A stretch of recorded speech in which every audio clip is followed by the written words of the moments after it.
नमस्कार दोस्तों, स्वागत है मेरे YouTube channel the competitive view में। आज सरस्वती पूजा की ढेर सारी शुभकामनाएं आपको। भगवान माता देवी सरस्वती माँ आपकी सफलता को सुनिश्चित करें। आप बहुत मेहनत करें, आगे बढ़ें। चलिए टॉपिक की तरफ बढ़ते हैं। टॉपिक है बिहार की प्रमुख नदियाँ। आज हम बिहार की प्रमुख नदियों के बारे में विशेष चर्चा करने वाले हैं कि ये नदियाँ बिहार में कहाँ से कहाँ तक मिलती हैं और इसका प्रवाह तंत्र अपवाह तंत्र इसका मुहाना वगैरह कहाँ पे आता है, वो सारे चर्चा करेंगे हम इसमें। तो चलिए टॉपिक की तरफ बढ़ते हैं।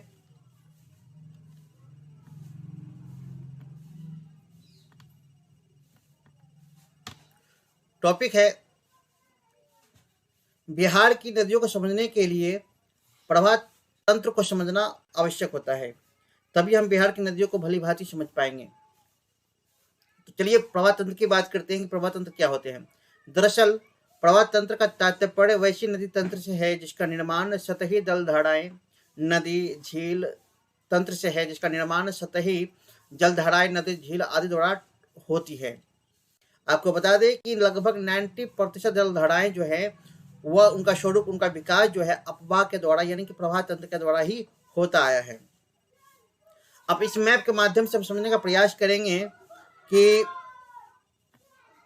कौन सी नदियों का प्रवाह तंत्र कहाँ पे है। जैसा कि आपको पता है कि ये उत्तर के हिमालय है, ये उत्तर के हिमालय तंत्र भाग है, यह दक्षिण का पठार है। दक्षिण का पठार में झारखंड, ये नेपाल में आता है।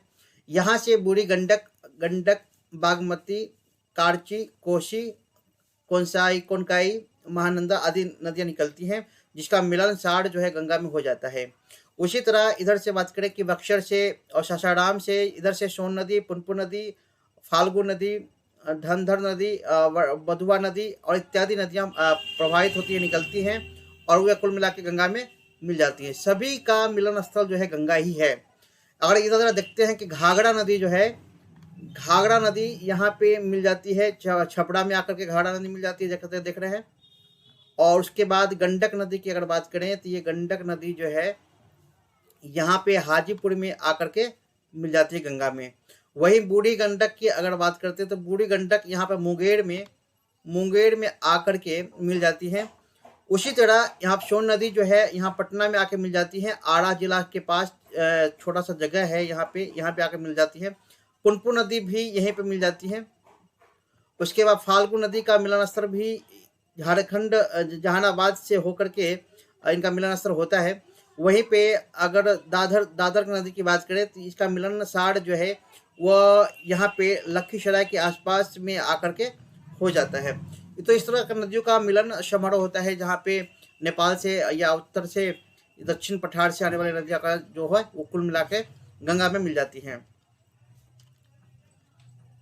बिहार में औसत वार्षिक वर्षा की मात्रा 109 सेंटीमीटर है, जिसके कारण राज्य में वर्ष भर बहने वाली नदियों का जाल सा बिछा रहता है। प्रवाह तंत्र और उद्गम के आधार पर बिहार की नदियों को दो भागों में बांटा गया है। जैसे कि मैंने बताया प्रवाह तंत्र क्या होते हैं और उद्गम के आधार पे दो आधारों पे बिहार को दो भागों में नदियों को बांटा गया है। वो नदियाँ कौन कौन सी है ये बात करते हैं। पहला है हिमालय प्रदेश की नदियाँ और दूसरा है पठारी या प्रायद्वीपीय प्रदेश की नदियाँ। तो हिमालय प्रदेश की नदियों के बारे में मैंने बात कर लिया। यहाँ पे उत्तर में हिमालय है, उत्तर में यहाँ पे हिमालय है और दक्षिण में यहाँ पे दक्षिणी प्रायद्वीपीय पठार की नदियाँ हैं, किस तरह से यहाँ मिलती है। चलिए आगे बात करते हैं। दोनों प्रकार की नदियां अंत में आकर गंगा में ही आकर मिलती है, जैसा कि मैंने आपको बताया था और दिखाया था चित्रों के माध्यम से कि किस तरह की दक्षिण पठार की नदियां और उत्तर की नदियां यानी कि हिमालय से निकलने वाली नदियां किस तरह गंगा में आकर प्रभावित हो जाती है यानी मिल जाती है।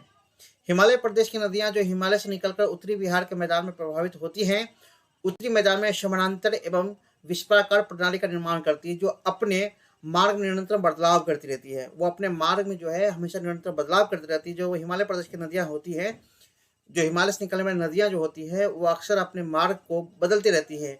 इसका एग्जाम्पल है कोसी नदी। कोसी नदी हिमालय के प्राय क्षेत्र से निकलने वाली एक नदियां हैं, जो अपने मार्ग में निरंतर बदलाव के कारण बिहार का शोक कहा जाता है। बिहार में बहुत सारी तबाहियां जो है ये कोसी नदी के माध्यम से ही हमें होती है।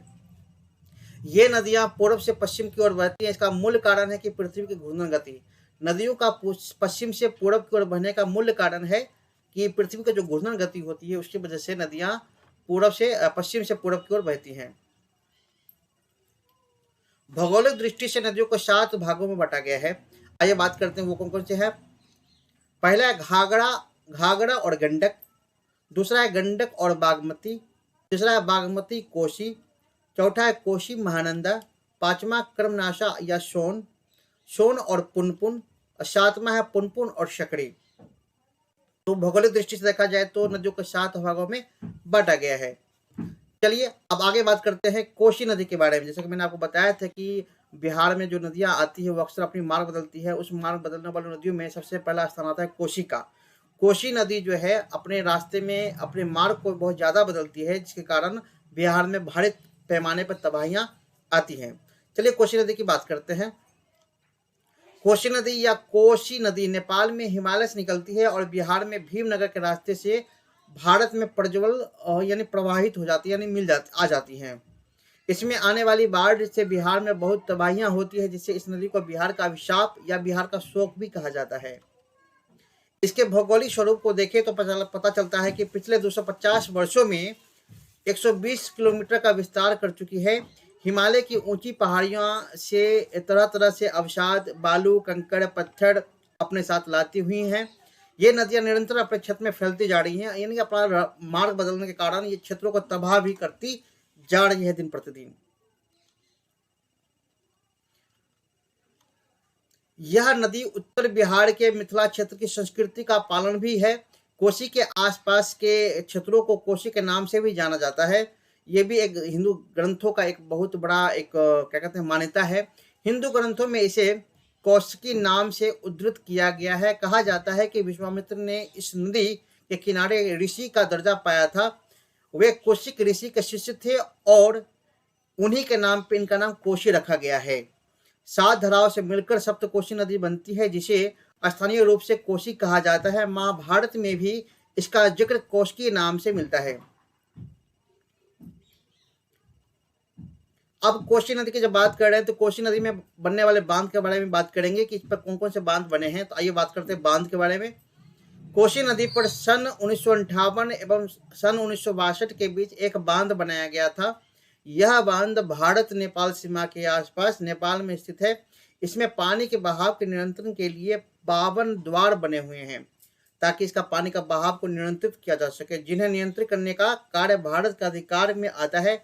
इस बांध के थोड़ा आगे नीचे भारतीय सीमा में भारत ने तटबंध भी बना रखे हैं। तो ये थे बिहार की नदियों की प्रमुख टॉपिक्स। और बाकी नदियों के बारे में हम चर्चा करेंगे नेक्स्ट पार्ट में। आने वाले आगामी पार्ट जो होंगे उसमें हम लोग इस बारे में बात करेंगे कि बिहार में और कौन कौन सी नदियां हैं और वो उसका प्रवाह तंत्र और उसकी क्या लाभ क्या हानि है, उसकी खेती की क्या व्यवस्था की गई है, इन तमाम बारे में चर्चा करेंगे। तो लगा रहे मेरे वीडियो पर, लाइक शेयर सब्सक्राइब करें। मिलते हैं नेक्स्ट पार्ट में, तब तक के लिए अपना पढ़ाई जारी रखें।